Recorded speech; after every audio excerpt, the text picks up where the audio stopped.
I'm going to take you through the game between world champion Magnus Carlsen and Wesley So from round 10 of the Sinquefield Cup. Carlsen with the white pieces, and it's a gioco piano, and I'm going to breeze through these opening moves.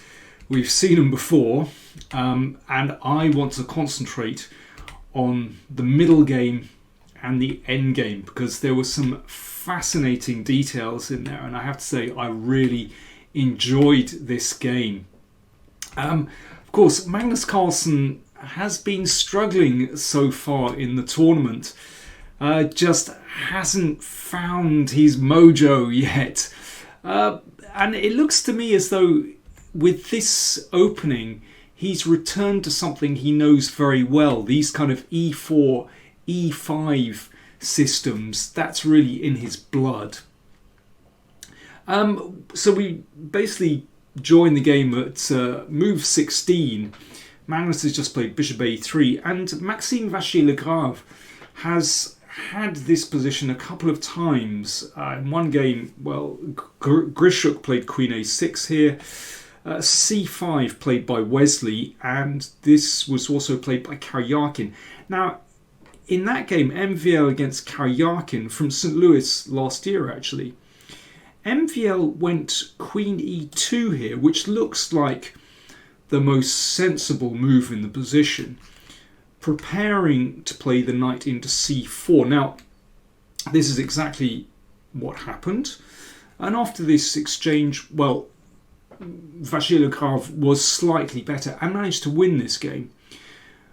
But it's only a slight advantage, and if you've rehearsed this with black, then you should be able to hold it. I have no doubt that Wesley knew exactly what he was doing there.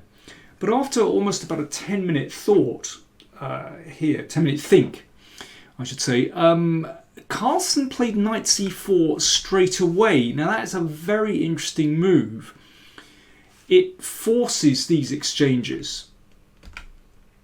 Exchange of queens, and then of course that knight, which is looking at all these juicy squares and pawns, that has to be eliminated. So we've now got a position which looks more like a kind of Nimzo-Indian. If you imagine a Nimzo-Indian where a bishop comes out to b4 and exchanges on c3, but there's no sort of pawn on d5 here. And after the game, Carlsen described this as an homage to Botvinnik. There are a couple of really famous games that Mikhail Botvinnik played where he also exchanged on e5 from the Nimzo-Indian, and he succeeded with a pawn on e3 and succeeded in bringing his light squared bishop into d5. If you don't know these famous games, Botvinnik against Chekova from USSR Championship semi-final 1938 and Botvinnik against Khan from the USSR Championship 1939, I would warmly recommend those games. I remember playing through those games as a teenager and being just completely knocked out by Botvinnik's strategic understanding backed up by sharp calculation. And well, Carlsen is a keen student of chess history and of course will know those games very well. So I just found it interesting that he tipped his hat to Botvinnik after the game. Good stuff. Magnus knows his history. Now here, let's concentrate on the pieces and the play. Bishop takes pawn is threatened, and very quickly Wesley played pawn to b6 to guard that pawn, which looks like the most natural move on the board. Now this is said with a great deal of hindsight, but in fact rook c8 might be a very canny move for black in this position. And the idea is, now let me follow a strategy close to Carlsen's in the game of reworking this knight round into e3. The point of playing the rook here, obviously to make room for the knight, and you can see that the knight still has the b6 square available. in order to attack these pawns. That's the point of not playing pawn to b6. So, I mean, this is a tricky strategy. So if knight e3, then knight comes to b6, and you can see that black can actually nab this pawn. Now this is still a fantastically complicated position. After this, you know, this knight is sort of almost trapped at the side of the board. So it's just very balanced, but that would be an interesting option for black. But let's see what happened in the game. So pawn to b6. And instinctively, Carlsen appreciates that this knight is the problem. He needs to bring his knight to d5. That is key to the position. He could go on an adventure with the rook here, but he knows that that would actually lead to nothing. This knight is the key to the position. So knight h4, rook a d8. So you can see that because the rook is overloaded here, there's a potential threat to the e-pawn that has to be defended. And now the threat is to bring the knight in via f5 into e3 and into d5. So g6, logical. So the knight has been shut out for the moment, so we need another route through, and that comes through g2. So pawn to g3, just enabling that knight to switch back to e3.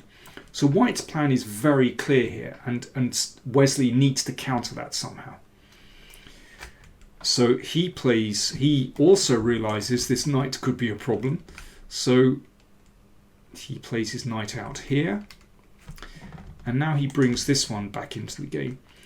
Well, he played knight c6 here. Another way of countering Carlsen's plan would be like this. To put the knight here. Now it looks like Carlsen is, you know, starting to get somewhere here. But after f5, now this creates real imbalance in the position. You can see this bishop isn't terribly good. It'll have to come back to c1. This is a reasonable option for black. Very unbalanced, very unclear position. But I think, you know, Wesley was playing sort of very natural moves, you know, reasonably quickly. And I think at some moment he got a shock. He didn't realise how bad his position was. So bishop e3. Now this is an important move actually. At first I thought, well, surely knight g2 round here. But actually bishop e3 is very important because it makes room for that rook to come to b1. And this ties black down. So the bishop covers the entry square here. Rook takes pawn, hitting the knight threatened, so the rook has to come back to b8. Now, all the tactics start here, because you can see at the moment white can't play bishop takes pawn because that rook is defended by the knight. But just watch out for what happens now. So next job is to come back to reroute that knight. So there's a bit of shuffling going on, but you can see that, you know, this rook can't move up here because bishop takes pawn. The knight can't move. So already black's options are being restricted. So the bishop drops back, making room for the knight. Knight comes to d6, and the king, well, the knight first of all comes here to protect that pawn, and then, well, okay, I'm speaking too soon. Pawn to f6. If if f6, this is interesting, then the knight comes in here. This is what happens if black plays very passively. This did not happen. So if knight takes pawn, then the knight goes back and takes here. And in fact, white is going to win that pawn on c4. The bishop is going to come to c5, knocking the knight out of the way, and then we can take here. But let's come back. So knight d5. Again, did not happen, but this is what happens if black plays passively. So you can see everything is defended. The rook and the knight defend this pawn. Bishop takes pawn, not possible because the rook is still defended. But you can see that basically those pieces can't move now. Now, white can't make any more progress on the queen side, but it'll be time to push on the king side, start a pawn advance. And, well, we can't say definitely that this is winning for white. You still have to break through, but the chances are pretty good for white because black is so passive here. So this is the position. Knight e3 just played. Wesley decides to stop the knight coming into d5, or at least, well, not stop it, but wants to exchange it off. So he played knight e7. And Carlsen came in anyway, forcing an exchange, which might seem a little bit surprising, given that at the moment it seems like this bishop can't do much, but there is a threat now. You can see now that this knight has been exchanged. Then the threat is to play bishop takes pawn, exploiting that pin. So the rook just nudges up. So now it's protected by the knight. So yeah, the king comes over finally. Ready to play c4. Now after the game, Carlsen demonstrated a very nice variation. He was feeling very pleased with himself. Well, understandably. Let's have a look. So here, Wesley played pawn to f5. But what happens if black just sits there and does nothing? Okay, watch this. First of all, c4. Now that will make room for white's bishop. So here's the variation that Carlsen was demonstrating. The bishop comes round. Bishop d2. You can also play bishop c3, but bishop d2 in order to play f4. Let's say f5 now. Now, white just closes the position. And then bishop c3, attacking this pawn. The king defends the pawn, and now rook b2 puts black into Zugzwang.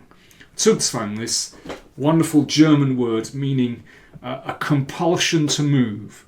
So basically black has to make a move here. That's the laws of chess.